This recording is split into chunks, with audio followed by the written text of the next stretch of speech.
So what we're going to cover in the next section is a little bit of historical context as to why we're in the situation that we are, and we're sort of rapidly through where we have ended up. Okay, so in terms of historical context, first we started with this statute of monopoly. So this was created originally in terms of like being able to give in England, it was about giving out monopolies to particular individuals, and they often were the friends of the king, and he would make decisions on who was able to produce certain works. And so that was kind of the first thing around ownership of cultural artifacts, was this thing called the statute of monopoly, and certain individuals, because of their status in society, were given the ability to produce certain things, be that books, playing cards, that kind of stuff.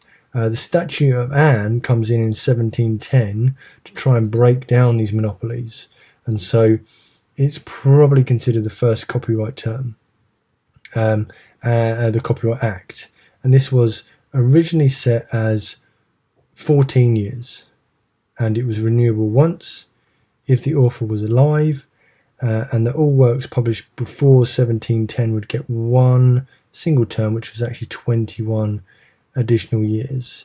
Now, so you got the ownership of something for 14 years. You could renew that once while you were alive until a total of 21 years. At that point, that work would go into the public domain, and that would mean that it's freely available for others to use. So if you created something, made something, a piece of music or whatever, you owned it for 14 years, and it was you were able to utilize that to your advantage, be that money or whatever. After that time, you would have to go in and get it renewed, so you'd have to go and ask for that renewal, and you could only do that once until it's 21 years. And this was brought in to promote innovation. So the idea was that you had something, you wanted to create it, you got ownership of it for a limited period of time, and then it would go into the public domain, and someone else could build upon that work and make something else. So the idea was it would continue to progress innovation through this ability. You could renew it for a second period if you wanted to, but 21 years was a maximum that you could say that you owned solely that object. This is now moved into sort of current UK and EU copyright law today, which is mainly mixed into what's called the Copyright Design and Patents Act in 1988, and has been revised in 2014. It has loads of laws that connect to it, and it is super confusing. What we want to understand from this really is the fact that things have changed dramatically over the last few years. So we have seen copyright terms get longer and longer and longer. So from that original 14 years, then it extends and extends and extends, and we see that this has been happening rapidly up until obviously within the last 10 years. And what we see now is that people are owning works for substantially longer periods of time. So currently, that time period is understood mainly as for the life of the author plus these terms. So plus, not in lots of things, 70 years. Yeah, we see things like the Sonny Bono Act where it's extended that, and corporations are able to act on this and have in fact even more extended terms so that things don't even go out of copyright. So the idea is that ownership of objects has extended and extended to keep that value locked against that one individual, or in most terms locked against that corporation. Okay, so that becomes a little bit of a problem, and so we need to come back and say, well, if what is happening here in terms of if I've seen further, it is only by standing on the shoulders of giants. Yet the current business model doesn't allow us to stand on anyone's shoulders without seeking permission from the owner first, and without then following that up with a conversation that allows us to use that work. So it limits things that we can do substantially, and most of the ownership of these objects sits with large corporations who've extended that more and more to ensure that they have a constant revenue stream, be that the ownership of a song like Happy Birthday, that allows them, to sit pretty. And so if you take, the band The Verve, you go into the record studio, produce a brand new song, clearly influenced and inspired by other music that they've heard, that says something new, a new story, a new retelling, a new packaging.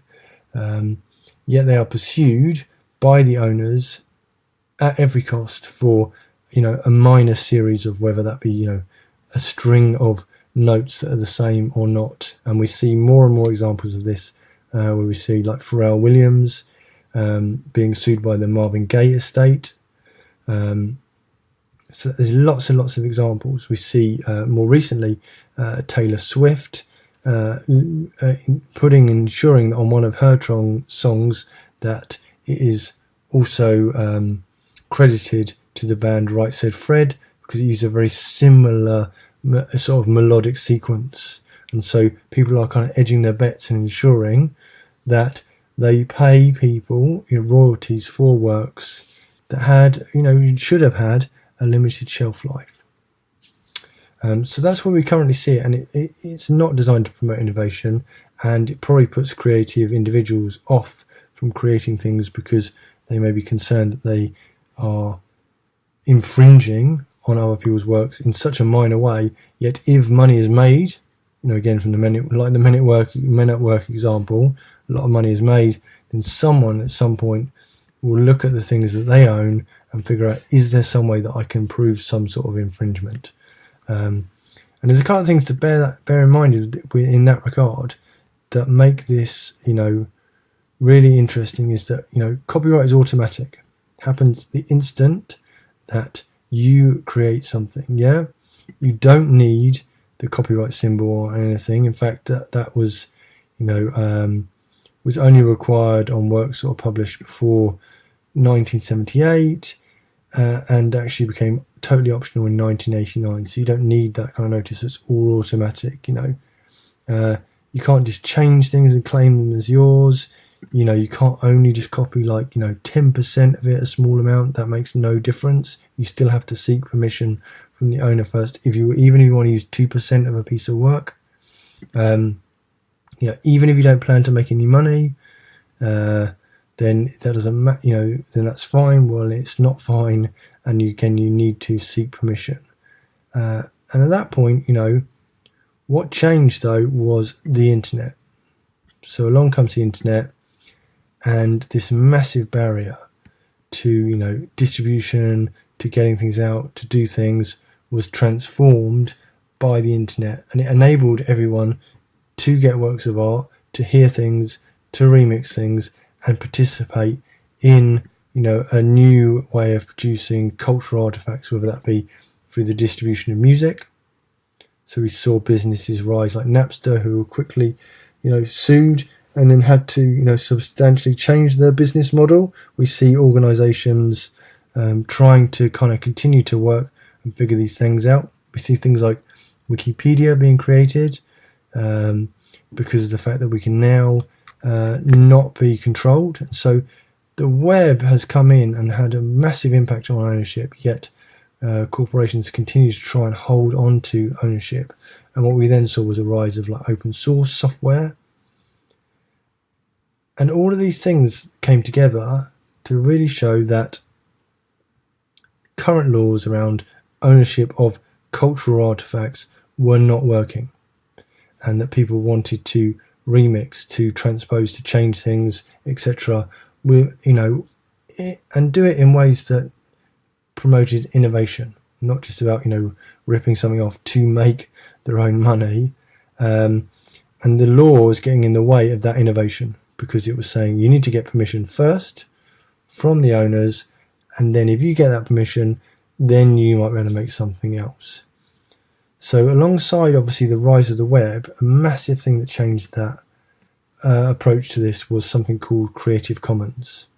And so this is something to definitely look into, in terms of what it did was it didn't remove copyright, it didn't remove the ownership of an object from its creator, but it allowed the creator to augment their ownership with conditions that allowed for remix, for repurposing, without the need to seek their permission first.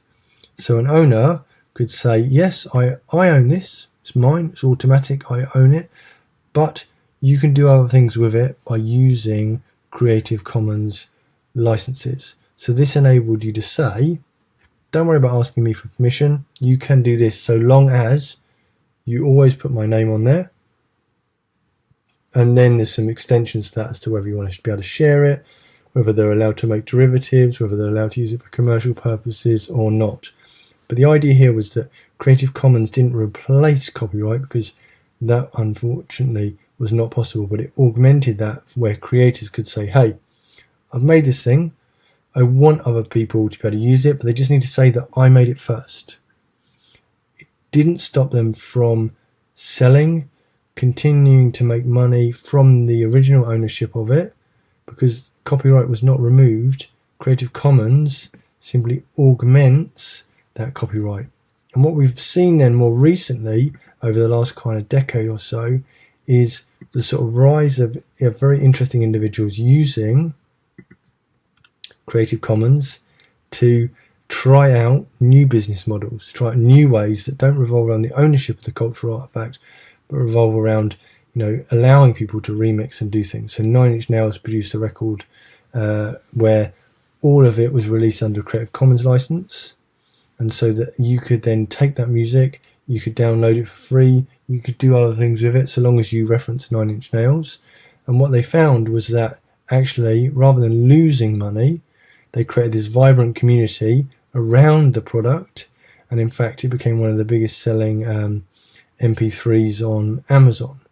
REM did a very similar thing, where they put stuff on SoundCloud and allowed their fans to remix their work because it was Creative Commons licensed in advance of the release. And this saw like over 200 remixes plus produced, and really engaged their audience with their works. So they utilized Creative Commons to allow others to remix.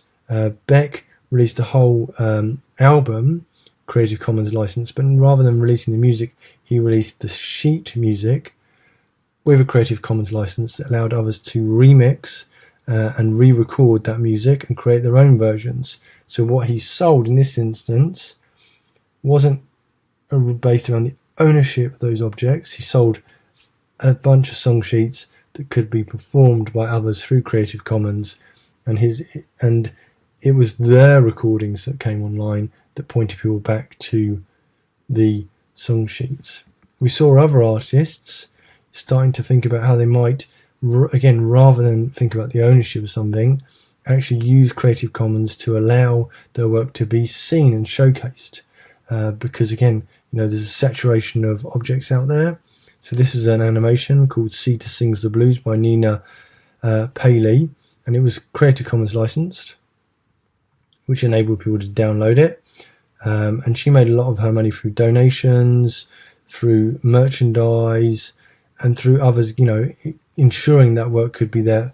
And it was seen by, 70,000 downloads in the first 2 months. She made, a substantial amount of money off it in the end, because it was found and seen. Rather than worrying about the ownership of the actual artifact, she used Creative Commons to ensure that her artwork was out there, and she would make money through other means, donations, merchandise, talks about utilizing Creative Commons licenses. Blender Foundation have done a similar thing, where they again haven't sold the film or the animation. What they've done is they've taken Creative Commons approach to their work so that you can download all the assets, the films and things for free. But what they've allowed is organizations to get involved with their software, to look at testing hardware. And so you've got organizations like Sun Microsystems, give them a load of servers for them to work on the film, to test those servers.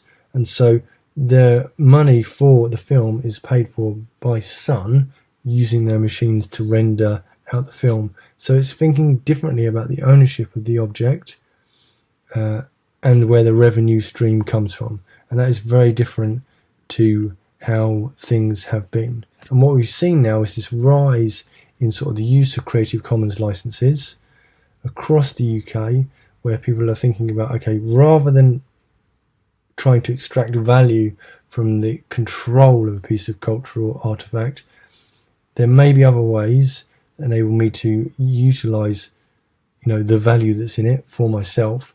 But one of those ways might be allowing others to remix and do more interesting things. And one thing you can do is you can start to look online for Creative Commons work, for objects that have gone into the public domain, and you can do that through a couple of ways. One is through search.creativecommons.org, which lets you look for Creative Commons licensed artwork, which you can use, obviously, by following the laws, and you don't need to seek permission from the owner first. And the other place that's really great to look for works is archive.org. So this is trying to archive lots and lots again of cultural artifacts to ensure that they are kept and they are reusable, etc. So I definitely recommend that you check out both of those links and to think seriously about what it means to own something, which is currently automatic for your entire life plus 70 years you are the owner of that thing, and that the current business models will revolve around extracting as much money as you can through that ownership of that.